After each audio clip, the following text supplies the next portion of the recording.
अस्सलाम वालेकुम। आज हमने क्या बनाई है? पुलाव है ना, पुलाव गोश्त बना रहे हैं। अभी हमने ये दम पे लेना था तो मैंने कहा मैं आपको दिखाती हूँ, और जब ये तैयार हो जाएंगे तो फिर मैं आपको इसकी फाइनल लुक भी दिखाऊंगी। बाय।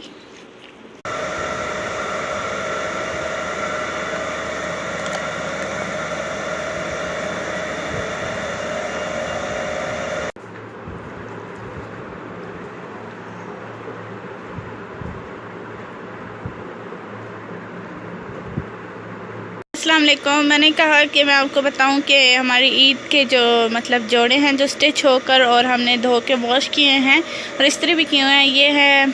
तो मैंने कहा मैं चले आपको बता देती हूँ।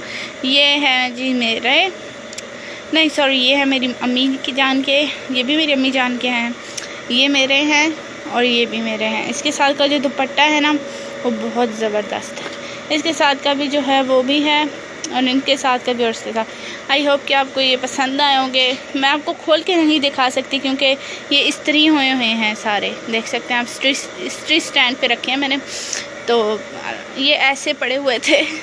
अब मैं आपको बता देती हूँ कैसे थे। ये ऐसे पड़े हुए थे, ये देखें। तो मैंने कहा कि मैं आपको दिखा दूँ कि ये हैं हमारी ईद के कपड़े मेरे और अम्मी जान के। तो अभी फिर मिलते हैं, बाय।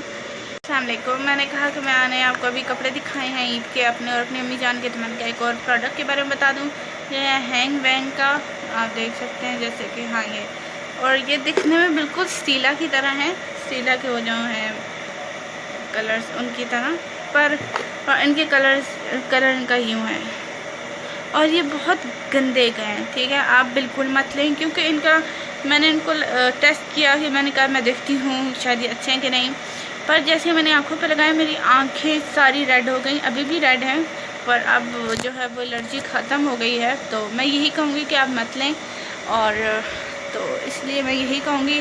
और एडवांस में आपको ईद मुबारक, और फिर मिलेंगे अपने चांद रात के ब्लॉग पर, ईद ब्लॉग पे। बाय।